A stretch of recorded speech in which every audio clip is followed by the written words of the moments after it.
Seventh class polity chapter 2 role of the government in health. Friends, ఈ చాప్టర్లో మనం ఏం నేర్చుకుంటామంటే హెల్త్ గురించి నేర్చుకుంటాం ఫ్రెండ్స్. అయితే ఇంతకుముందు చాప్టర్లో మనం ఈక్వాలిటీ గురించి నేర్చుకున్నాం. ఈ చాప్టర్లో మనం హెల్త్ గురించి నేర్చుకుంటాం. అయితే ప్రతి డెమోక్రసీ కంట్రీలో ఏం చేస్తున్నారంటే పీపుల్ అనమాట గవర్నమెంట్ నుండి కొన్ని ఎక్స్పెక్ట్ చేస్తుంది. అదేంటంటే వెల్ఫేర్. అయితే వెల్ఫేర్ను మనం ఏమేమి ఎగ్జాంపుల్గా చెప్పవచ్చు అంటే education, health, employment, housing development of roads and electricity. వీటిని మనం వెల్ఫేర్గా ఎక్కువ మంది కన్సిడర్ చేస్తారు. అయితే ప్రజలకి ఎక్కువగా కావాల్సింది ఏంటంటే మోస్ట్గా ప్రభుత్వం సమకూర్చవలసింది ఏమిటి అంటే హెల్త్. ఎందుకంటే ఆరోగ్యం ఉంటే కదా వారు ఏ పనులైనా చేయగలరు, చదువుకోగలరు. చదువుకోవడం వల్ల వాళ్ళు సంపాదిస్తారు. సంపాదించడం వల్ల ఆ సంపాదనను ప్రభుత్వానికి ఆదాయంగా చేకూరుస్తారు. అంటే వీటన్నిటికీ మూలంగా ఏం కావాలి, ప్రభుత్వం ఏం అందించాలంటే హెల్త్. సో అంత ఇంపార్టెంట్ హెల్త్ గురించి ఈ చాప్టర్లో మనం డిస్కస్ చేస్తాం. అయితే ఈ చాప్టర్లో ఇంకా మనం ఏం డిస్కస్ చేస్తామంటే అసలు ఈ హెల్త్ అంటే ఏంటి, ప్రైవేట్ అండ్ గవర్నమెంట్ సర్వీసెస్ ఎలా ఈ హెల్త్ని ప్రొవైడ్ చేస్తున్నాయి, ఏది బెటర్గా ప్రొవైడ్ చేస్తుంది అనే విషయాలను మనం ఈ చాప్టర్లో నేర్చుకుంటాం. అయితే ఇంకెందుకు ఆలస్యం friends, let's get in to our channel.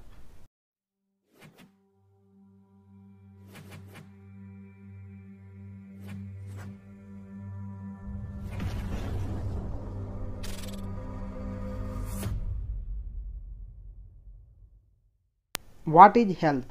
ఆరోగ్యం అంటే ఏమిటి? ఇక్కడ ఒక మనకి డెఫినేషన్ ఇచ్చారు ఫ్రెండ్స్. ఆరోగ్యం అంటే ఏంటి? Our ability to remain free of illness and injuries. అంటే జబ్బులు అలాగే రోగాల నుండి, అదేవిధంగా గాయాల నుండి దూరంగా ఉండడాన్ని, అంటే ఎటువంటి రోగాలు మనకు రాకుండా ఉండడాన్ని ఆరోగ్యం అని అంటారు. అదేవిధంగా ఇది ఫిజికల్ ఆరోగ్యం గురించి చెప్తున్నారు.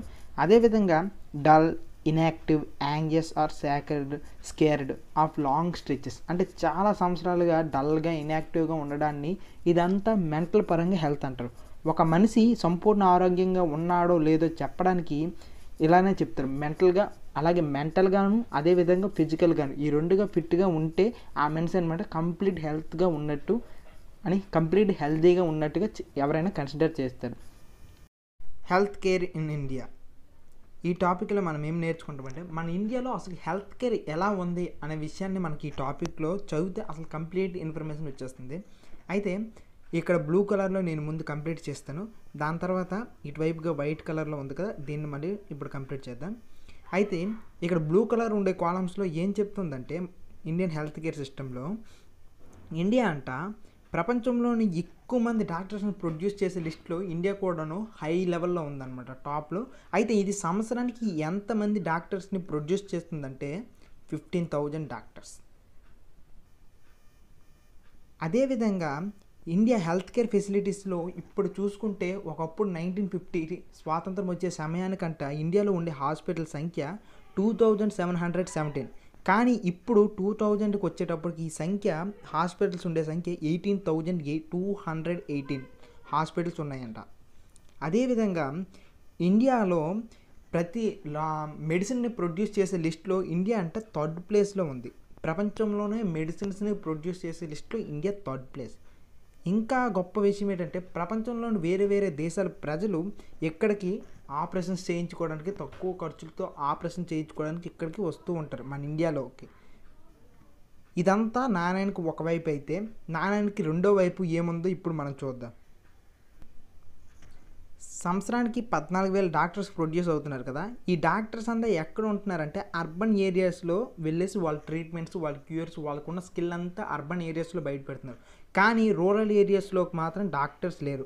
దీనివల్ల ఏం ప్రాబ్లం వచ్చిందంటే ట్రైబల్ ఏరియాస్లో వాళ్ళు బయటికి రావాలంటే 12 కిలోమీటర్స్ నడిచి రావాలి. ఆ టైంలో ఎవరికైనా ఎమర్జెన్సీ వస్తే ఆదుకునే నాదుడే లేని పరిస్థితులు మన ఇండియాలో ఉన్నాయి. దీన్ని మీరు నమ్మగలరా? ఇంకా మనకి మెయిన్ ప్రాబ్లం ఏంటంటే ఇప్పటికీ మన భారతదేశంలో ప్రతి సంవత్సరం టీబీ అంటే క్షయ వల్ల, అంటే ట్యూబర్క్లోసిస్ వల్ల సంవత్సరానికి 5 లక్షల మంది చనిపోతున్నారంట. ఇది మన ఇండియాలో ఉన్న లిస్టు.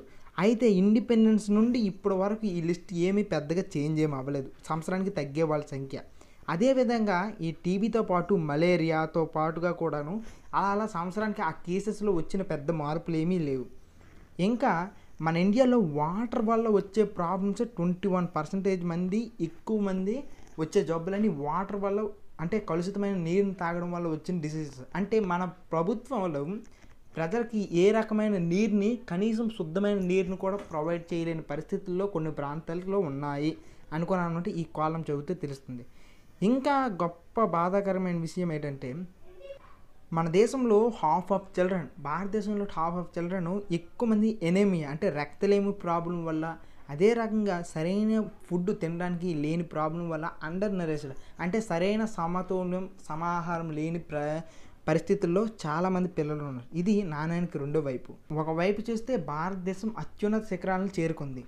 అదేవిధంగా మరొక వైపు చూస్తే పల్లె ప్రాంతాల్లోనూ అదే రకంగా ఇంకొన్ని డిసీజెస్ను ఎదుర్కొనడంలోనూ అట్టడుగు స్థాయిలోనే ఉంది.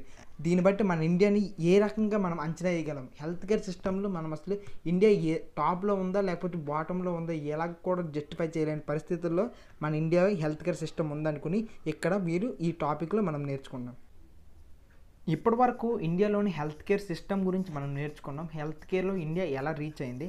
కానీ ఇప్పుడు మనం ఏం నేర్చుకుంటున్నాం అంటే public health care service, that mean government services ప్రజల పట్ల ఎలా ఉన్నాయి అనేది మనం ఇప్పుడు నేర్చుకుందాం. అయితే పబ్లిక్ హెల్త్ కేర్ సర్వీసెస్లో వీళ్ళు ఎక్కడెక్కడ ప్రొవైడ్ చేస్తున్నారంటే ఇది కేవలం రూరల్ కని కాదు, అలాగనుకున్న అర్బన్ కని కాదు. గవర్నమెంట్ అనేది రూరల్కి మరియు అర్బన్ ఏరియాస్లో వాటికి తగ్గట్టుగా హాస్పిటల్స్ని మేనేజ్ చేస్తూ ఉంది. అయితే ఈ ప్రభుత్వాలను చూసుకుంటే ఈ గవర్నమెంట్ అనేది ఒక చైన్ ఆఫ్ హెల్త్ సెంటర్స్ని అంటే తన ఒక చైన్ని సర్కిల్ని తయారు చేసుకోండి. ఏ రకంగా రూరల్ ఏరియాస్కి ఎన్ని హాస్పిటల్స్ ఇవ్వాలి, అదే రకంగా అర్బన్ ఏరియాస్కి ఏ హాస్పిటల్స్ ఉండాలి, ఎలా స్పెషలైజేషన్స్ ఉండాలనుకుని ఒక చైన్ని ఏర్పాటు చేసుకుంది. విలేజ్ లెవెల్లో చూసుకున్నట్లయితే ఒక పిహెచ్సి అంటే ప్రైమరీ హెల్త్ కేర్ సెంటర్ ఉంటుంది. అదేవిధంగా ఈ ప్రైమరీ హెల్త్ సెంటర్లో ఒక నర్స్, అదేవిధంగా విలేజ్ వర్కర్స్ ఉంటారు. నెక్స్ట్ డిస్ట్రిక్ట్ లెవెల్లో చూసుకున్నట్లయితే డిస్ట్రిక్ట్ హాస్పిటల్స్ ఉంటాయి. ఈ ప్రైమరీ హెల్త్ సెంటర్స్ అన్నీ ఉన్నాయి కదా విలేజెస్లో, వాటన్నిటిని ఇది సూపర్వైజ్ చేస్తూ ఉంటుంది డిస్ట్రిక్ట్ లెవెల్ హాస్పిటల్స్. అయితే ఈ డిస్ట్రిక్ట్ లెవెల్లో కూడాను ఇంకా ఏరియా హాస్పిటల్స్ అనేవి ఉంటాయి. అవేంటంటే ఒక డిస్ట్రిక్ట్ 2 లేదా 3 వరకు ఉంటాయి. అయితే లార్జ్ సిటీస్లో కొన్ని స్పెషలైజ్డ్ హాస్పిటల్స్ ఉంటాయి. కానీ మనకి ఈ విలేజ్ లెవెల్ డిస్ట్రిక్ట్ లెవెల్లో అన్నిటికీ కామన్గా ఒకే హాస్పిటల్స్ ఉంటాయి. కానీ లార్జ్ సిటీస్లో వైజాగ్, హైదరాబాద్ ఇటువంటి సిటీస్లో ఏమవుతాయంటే ఈఎన్టీ స్పెషలిస్ట్కి ఒక హాస్పిటల్, అదే రకంగా మెంటల్ హెల్త్కి ఒక హాస్పిటల్, ఈ రకంగా వేరే రకాలుగా స్పెషలైజ్డ్ హాస్పిటల్స్ లార్జ్ సిటీస్లో మనం చూడవచ్చు. అయితే ఈ పబ్లిక్ సర్వీసెస్ యొక్క డ్యూటీస్ ఏంటి అని అంటే ఫస్ట్ అండ్ మేజర్ డ్యూటీ ఏంటంటే ప్రొవైడ్ క్వాలిటీ హెల్త్ కేర్ సర్వీసెస్ని ఫీజు లేకుండా, లేకపోతే ఫీజు అవసరమైతే చాలా తక్కువ ఫీజుతో ఈ గవర్నమెంట్ హాస్పిటల్స్ అనేవి సర్వీసెస్ని ప్రొవైడ్ చేయాలి, హెల్త్ సర్వీసెస్ని. అదే రకంగా టీబీ, మలేరియా, జాండీస్, కలరా, డయేరియా, చికెన్ గున్యాతో పాటుగా ఏవైనా ఎపిడమిక్స్ అంటే అంటువ్యాధులు, ఉదాహరణకు కరోనా లాంటి అంటువ్యాధులను ఇతరులకు సోకకుండా కూడాను government hospitals key role play చేయాలి. ఇంకా ఒక కోర్టు ఆర్డర్ ఏం చేసిందంటే it is the duty of the government యొక్క డ్యూటీ అని తేల్చి చెప్పేసింది. అంటే ప్రజలకు హెల్త్ ఇవ్వడము గవర్నమెంట్ యొక్క డ్యూటీ అనుకుని కోర్ట్స్ తేల్చి చెప్పేసాయి. అదేవిధంగా గవర్నమెంట్కి ఈ హెల్త్ సర్వీసెస్తో పాటుగా వెల్ఫేర్ని కూడా ఇవ్వడము ఈ గవర్నమెంట్ సర్వీసెస్ యొక్క డ్యూటీస్. ఇవి మనకి గవర్నమెంట్ సర్వీసెస్ యొక్క డ్యూటీస్. ఇప్పుడు మనం ప్రైవేట్ హెల్త్ ఫెసిలిటీస్ చూద్దాం. ఈ ప్రైవేట్ హెల్త్ ఫెసిలిటీస్ అనేవి మొత్తం మన ఇండియా మొత్తంగా కూడా ఇవి ఎగ్జిస్ట్ అయ్యి ఉన్నాయి. ఇండియా మొత్తం మీద కూడాను మనకి ఈ ప్రైవేట్ హెల్త్ సెంటర్స్ అనేవి ఎగ్జిస్ట్ అయి ఉన్నాయి. అదేవిధంగా వీటికి చాలామంది వరకు విలేజ్ లెవెల్లో చూసుకుంటే ఆర్ఎంపీస్ ఉంటారు, అంటే రిజిస్టర్డ్ మెడికల్ ప్రాక్టీషనర్స్ ఉంటారనమాట. వీళ్ళు విలేజ్ లెవెల్లో ప్రైవేట్ సెక్టర్గా పనిచేస్తూ ప్రజలకు ఏమైనా అనారోగ్యం వస్తే వీళ్ళు అనమాట వెళ్ళేసి మెడికేషన్ చేస్తూ ఉంటారు. ఇంకా కొద్దిగా మండల్ లెవెల్ లేకపోతే కొద్దిగా డెవలప్డ్ సిటీస్, డెవలప్డ్ ప్లేసెస్లో, టౌన్స్లో చూసుకుంటూ ఓన్ క్లినిక్స్ ఉంటాయి. చాలామంది వరకు వాళ్ళు క్లినిక్స్లోనే వాళ్ళకి అనమాట చాలామంది వరకు ట్రీట్మెంట్ చేస్తూ ఉంటారు. ఇంకొంతమంది అయితే డిస్ట్రిక్ట్ లెవెల్లో కానీ లేకపోతే మండల్ లెవెల్లో కానీ ఒక హాస్పిటల్స్ని రన్ చేస్తూ ఉంటారు. అయితే ఈ ఓన్ క్లినిక్స్లో ఏమేమి ఉంటాయంటే X ray facilities, laboratories, tests, ultrasound tests, ఈ రకంగా కూడాను వాళ్ళు మెనీ సర్వీసెస్ని ప్రొవైడ్ చేసే అవకాశాలు ఈ హెల్త్ సెంటర్స్ ఉన్నాయి, ఏవి ప్రైవేట్ హెల్త్ సెంటర్స్. నెక్స్ట్ వీటి ఎంత క్వాలిటీ పెరుగుతూ ఉంటే ప్రజల దగ్గర వీళ్ళు అంత మనీ పే చేయాల్సి ఉంటుంది, అలాగే ప్రజల దగ్గర అంత మనీ లాక్కోవాల్సి ఉంటుంది. అయితే వీటి వల్ల మనకు ప్రైవేట్ హెల్త్ సెంటర్స్ వల్ల వచ్చే మెయిన్ డిసడ్వాంటేజ్ ఏంటంటే వాళ్ళు జబ్బు ఉన్నా లేకపోయినా సరే మనీని గుంజుకునేటట్లుగా చూస్తూ ఉంటారు. అంటే మనీని వాళ్ళనమాట మన దగ్గర నుండి ఇలా ఏదో ఒక జబ్బు పేరు చెప్పి తీసుకునే విధంగా ఉంటాయి అనుకుని ఒక రిమార్క్ ప్రైవేట్ హాస్పిటల్స్కి. కానీ హెల్త్ విషయంలో అలాగే వాళ్ళు ప్రొవైడ్ చేసే సర్వీసెస్ విషయంలో ఎటువంటి రిమార్కు లేదు. ఇది ప్రైవేట్ హెల్త్ ఫెసిలిటీస్కి పబ్లిక్ హెల్త్ సర్వీసెస్కి ఈ రకమైన డిఫరెన్సెస్ ఉన్నాయి. ఇంకా ఈ ప్రైవేట్ హెల్త్ ఫెసిలిటీస్ని ప్రొవైడ్ చేసే వాటిలో చాలా కంపెనీస్ కూడాను ప్రైవేట్గా హాస్పిటల్స్ రన్ చేసి వీటిని బిజినెస్ అనేది నడుపుతూ ఉన్నారు. అంటే వీళ్ళు ప్రైవేట్ హెల్త్ సర్వీసెస్లో వీళ్ళు ఒక సర్వీస్లా కాకుండా బిజినెస్ ఓరియంటెడ్గా పెద్ద పెద్ద కంపెనీస్, మల్టీనేషనల్ కంపెనీస్ హాస్పిటల్స్ కట్టేసి వీటిని అనమాట సర్వీసెస్ని ప్రొవైడ్ చేస్తూ ఉన్నాయి. హెల్త్ కేర్ అండ్ ఈక్వాలిటీ ఈ టాపిక్లో మనం ఏం నేర్చుకుంటామంటే ప్రజలందరికీ హెల్త్ సర్వీసెస్ ఈక్వల్గానే అందుతున్నాయా అనే టాపిక్ని మనం ఇక్కడ నేర్చుకుంటాం. మన ఇండియాలో స్వాతంత్రం వచ్చినప్పటి నుండి చూస్తూ ఉంటే 1990 వరకు ఒకలా ఉంటుంది, 1990 తర్వాత ఒకలా ఉంది. ఎందుకంటే 1991 ప్రాంతంలో ఏమైందంటే ఇండస్ట్రియలైజేషన్ స్టార్ట్ అయింది. సో ఎప్పుడైతే గ్లోబలైజేషన్ స్టార్ట్ అయిందో ఎక్కువగా ప్రైవేట్ సెక్టర్స్కి ప్రాధాన్యత పెరగడం వల్ల ఏమైందంటే హాస్పిటల్స్ గణనీయంగా పెరిగాయి అన్నమాట. ఈ రకంగా పెరగడం వల్ల ఏమైందంటే పబ్లిక్ సర్వీసెస్ అనమాట, పబ్లిక్ హాస్పిటల్స్ కట్టాల్సిన బాధ్యత అనమాట గవర్నమెంట్కి తగ్గిపోయింది. అందువల్ల గవర్నమెంట్ తన బడ్జెట్లో హెల్త్ కోసం పెట్టే మనీ అనమాట చాలా వరకు తగ్గిపోయింది. దీనివల్ల ఏమైందంటే ప్రైవేట్ సర్వీసెస్ ఎక్కువగా పెరిగిపోయి ఈ సర్వీసెస్ పెరగడం వల్ల ఏంటి ప్రాబ్లం అని అంటే వాళ్ళనమాట చార్జ్ చేసే మనీ చాలా ఎక్కువగా ఉంది. అయితే ఈ మనీ అంట మన భారతదేశం లాంటి దేశంలో అయితే కేవలం 20% మెంబర్సే ఈ వాళ్ళు చార్జ్ చేసే మనీని ఏ ప్రాబ్లం లేకుండా భరించగలరు. కానీ మిగిలిన వాళ్ళంతా కూడాను అంటే చాలా కష్టం మీద డబ్బులు సమకూర్చేసి వాళ్ళ వైద్యం కోసం బాగు చేయించుకోవడం కోసం మనీని పంపిణీ చేస్తున్నారు, మనీని వెచ్చిస్తున్నారు. కానీ ఇంకో ఫ్యాక్ట్ ఏంటంటే మన భారతదేశంలో అంటే 40% ప్రజలు వాళ్ళ డబ్బుల కోసం, వాళ్ళ అనారోగ్యం కోసం డబ్బులు అప్పు చేసి వాళ్ళనమాట వీటి మీద ఖర్చు చేస్తున్నారు వాళ్ళ ఆరోగ్యం బాగు చేసుకోవడం కోసం 40% ప్రజలు. ఇది మనకి ఇక్కడ ఈ 3 పాయింట్స్ ద్వారా మనకు తెలుస్తుంది ఏంటంటే ఇక్కడ పూర్ అండ్ రిచ్ మధ్య ఇన్ఈక్వాలిటీ ఉంది. ఎందుకంటే పూర్ వాడికి ఏ ప్రాబ్లం వచ్చినా సరే ఇక్కడ వాడికి అంత వేగంగా సర్వీసెస్ని వాడు కొనలేకపోతున్నాడు. కానీ ఇదే విధంగా 20% ఉన్న రిచ్ పీపుల్ మాత్రం వాళ్ళకి ఏ ప్రాబ్లం వచ్చినా సరే బెస్ట్ సర్వీసెస్ని వారు బేర్ చేయగలుగుతున్నారు, అలాగే కొనగలుగుతున్నారు.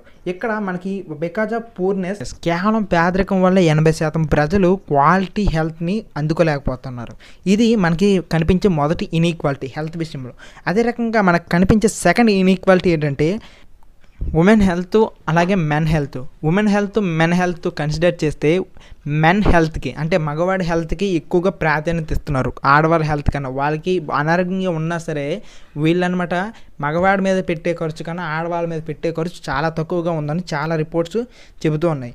నెక్స్ట్ థర్డ్ ఇన్ఈక్వాలిటీ మనకి మెడికల్ ఈ హెల్త్ సెక్టర్లో కనిపించేది ఏంటంటే ట్రైబల్ ఏరియాస్ అలాగే వెల్ డెవలప్డ్ ఏరియాస్లో చూసుకుంటే ట్రైబల్ ఏరియాస్లో కనీసం ఏ పిహెచ్సి అంటే ప్రైమరీ హెల్త్ కేర్ సెంటర్ ఉన్నా సరే అక్కడ నర్సెస్ కరెక్ట్గా వర్క్ చేయకపోవడం, స్టాఫ్ కరెక్ట్గా పనిచేయకపోవడం వల్ల వాళ్ళనమాట ఏదైనా ఎమర్జెన్సీ సిచ్యువేషన్స్ కానీ వస్తుంటే వాళ్ళనమాట సరైన హెల్త్ని పొందలేకపోతున్నారు, అంటే సరైన మెడికేషన్ పొందలేకపోతున్నారు. ఇది మనకి థర్డ్ ఇన్ఈక్వాలిటీ హెల్త్ కేర్ సెంటర్లో.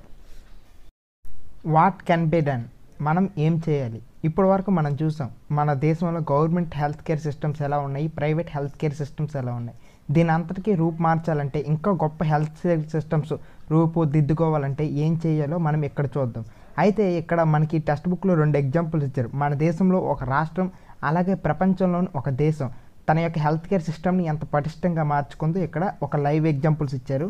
అదేంటంటే ఫస్ట్ వన్ కేరళకు ఉన్న స్పెషాలిటీ ఏంటంటే 100% లిటరసీ రేటు మన దేశంలో ఏదైనా రాష్ట్రానికి ఉందంటే అది కేవలం కేరళకి ఉంది.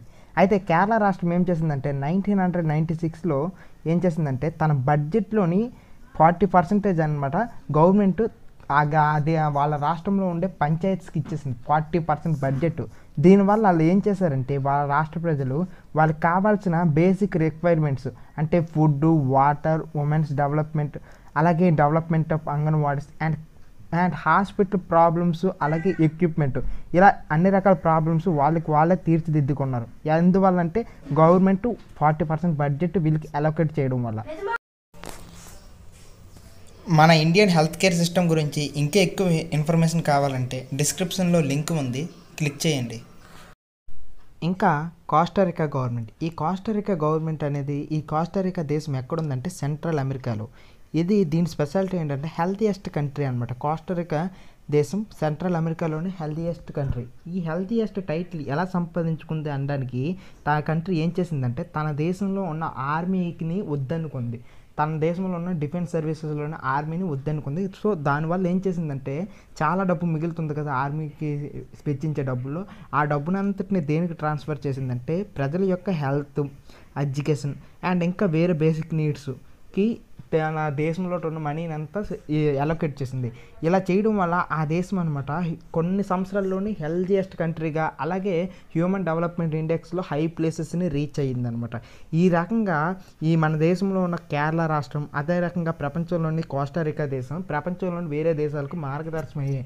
ఎలా చేస్తే వాళ్ళ దేశంలో హెల్త్ని ఇంకా ఇంప్రూవ్ చేసుకోవచ్చు అనేది బెస్ట్ ఎగ్జాంపుల్స్ చూపెట్టాయి. ఈ లెసన్లో ఏవైనా డౌట్స్ ఉంటే కామెంట్ రూపంలో పెట్టండి. Thank you for watching. Please subscribe.